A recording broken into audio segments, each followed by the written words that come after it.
I guess, Brett, the obvious question first off, have you spoken to Jay and been into visit Rebecca at all? No, no, I just sent him a text message and wished him well, and great news for him and Rebecca, and everyone's well, so no, it's good. He'll be ready to go on Friday night. You ever heard that father-son rule being talked about so quickly after a baby's been born? I think most clubs look at when players are around 100 games or above, when the wife is pregnant, they sort of look at the sex of the baby and think it'd be great to have a boy for father and son, but just as long as everyone's happy, healthy, that's the main thing. Brett, what's the latest on Wade and Jamison? Wadey won't be this week, and he'll be touch and go for the following week, so he's sort of in that 1 to 2 week bracket, and Jamison's more 2 to 3, so we'll just have to wait there as well. Yep. Yes, North haven't had a great record against top 4 sides, but the record against you guys lately has been very good. Any reason you tended to struggle against North? I have no idea. They sort of probably request us on a Friday night, their only Friday night game for the year, this year I think, and they always request for us, so whether they think it's a great opportunity to get a win and celebrate Friday night footy, I'm not sure, but we'll have to change a few things this year and change that, I suppose, ledger that's been created over the last 2-3 years. On the back of that second half last weekend, but what's been the mood in the group like this week? I'd imagine it would be pretty good. Yeah, it is. I think, I suppose when you've had some highlights too with Walker's mark and Betts' goal, the group come in fairly positive, knowing that some of the things that they've seen on the weekend. But I think our first half wasn't too bad either. I think the Bombers scored a couple of freaky goals as well, and probably a lot of long goals that they scored when they had their shots from sort of around that 45-50 metre mark. They scored them, so they kept, I suppose, their efficiency up in the game, and we probably squandered a couple of opportunities early. So we thought we played fairly solid for most of the night. Yeah. What's your philosophy after a win like that? So, do you sort of embrace the win and all the positives and get caught up in the highlights, or was your mood sort of more to bring them back down and quickly refocus them again? I think it was trying to keep the process the same, whether we win, lose. That's what we tried to keep as, I suppose, a constant this year, the balance of not allowing the emotions to bubble over when you win and the emotions to be really flat when you lose. And we're trying to just keep, I suppose, the emotions really level, and that's, I suppose, the thing about the group. This is, it's a process game, but you've got to have enjoyment as well. So trying to have the moments in a week where you have a bit of fun and relax, but also keeping, I suppose, the KPIs and the things that we're about as a football club and team really on track, depending on, it doesn't matter who we play, making sure that process is really steady along the way. Was that almost, last weekend's game, is that almost like a finals type environment for you? Big game, 6 weeks to go. I think the last 2 weeks we played Collingwood and Essendon. That's been, I suppose, the crowd, and you hear the way the crowd roars and that environment that's created. I think is very much it's at the MCG, those types of things. I think it's great rehearsal. Does Carlton come back this week? Carrots will have to train tomorrow, and if he is to come up, we've given him a bit longer, but he'll be touch and go. I guess as good as last week's win was, there's really no margin for errors. At West Coast keep winning, Hawthorn keep winning. You want that top 4 spot, you just can't slip up. No, we probably can't. I think that's a challenge for all the teams, though, is dropping your guard, in the run home. And do you look at the end of the road of the 24 weeks before finals, or do you look at round 19, 20, 21 individually? And I think that's the challenge for any group going forward is, in 6 weeks' time there'll be an opportunity to play finals, but what are you going to do in the 6 weeks in between? Do you just keep looking at where you should end up, or do you look at here and now? And that's what we are doing as a team. Brett, Alan Richardson and Gavin Brown, obviously highly regarded as coaches. Yep. They sort of fly below the radar a little bit in terms of sort of keeping a fairly low profile. What are your thoughts in relation to whether they should apply for the Adelaide job? Is that a possibility? Or?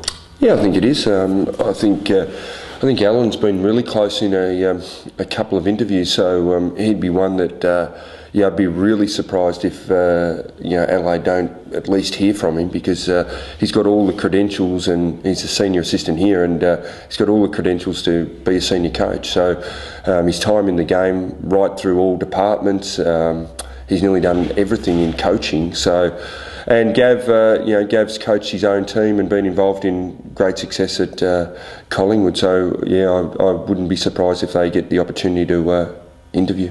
How will the Adelaide situation, Brett, affect your plans in terms of contractual plans here, in terms of negotiations? Or I'm just worrying about the end of the year with my results that I've just been there. We haven't talked about my contract, so we'll just leave that alone, I think. Brett, it was reported this morning that the club's thinking about heading to Qatar for some heat and high altitude training. Yeah. What was the thinking behind that, and how close are the discussions with that for being finalised? It's more a relationship with Justin Cordy and a few people over there that they've come out, and it's a great opportunity for us as a team. The facilities there are amazing. I've seen a presentation on it.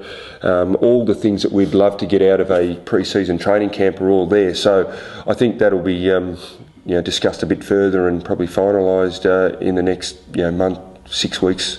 But when you have these opportunities, you need to grab them while you can, because if you had a look at the presentation, you'd be mind blown. Yeah. And do you think the boys might have snapped a bit back into focus after a bit of an indifferent month last week?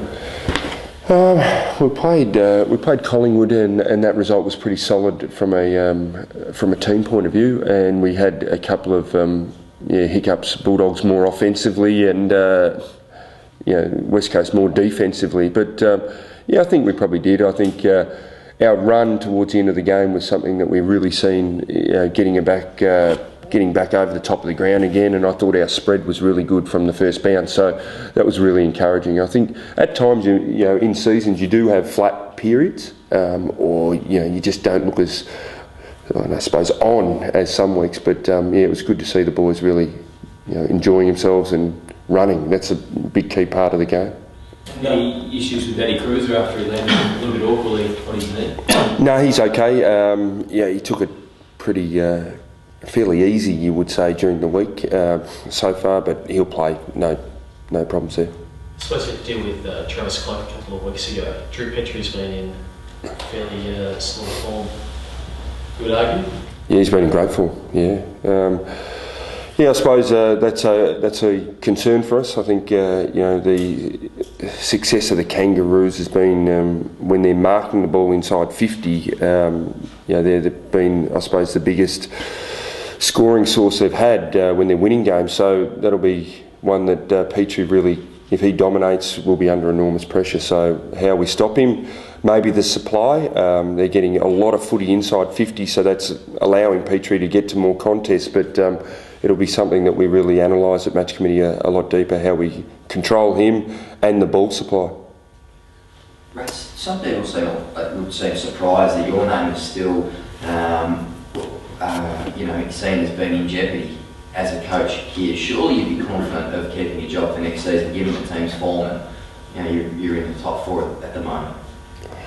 That's probably the beauty of this year from a personal point of view. I haven't really. I don't look at the papers really. I might flick through so I don't come in here and not know anything going on outside our footy club.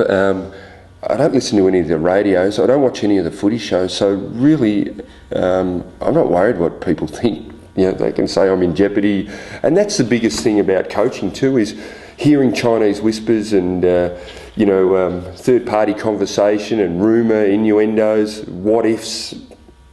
It is what it is. I can only deal with what I can control, and that's about getting this team to a position of winning finals and playing in finals and being a powerhouse again, and that's something that we're striving for. From an external point of view, everything would suggest that you're a better coach than what you were, say, 12 months ago. So would you agree with that? And do you think that we should be confident, or would you be confident of being in the same job next season? Yeah, I'm personally confident being here next year. There's no doubt that I am a more rounded coach this year in comparison to last year. There's no doubt about it. And I think with leading teams and Ray McLean and that process has really, he's been one that's been allowed to, I suppose, in a mentoring type way, is give me some really hard and honest feedback, and how it's been done through the players giving me that feedback has been fantastic. I think that's been a big key to my, I suppose, growth as a person and also as a coach. So it's amazing. I think, you know, even in being a younger coach who gets put into the position, you might know a lot more about tactical side of things and all that, but just even from the management side and how to deal with all that, it's something that you have to learn and grow along the way. I don't think you can flick a switch and be the best coach in your first year or second year. I think you actually have to build, and I think David Parkin even said early doors that in the first few years you're actually learning on the job as you're going through it, and I would actually say that is absolutely correct. Yep.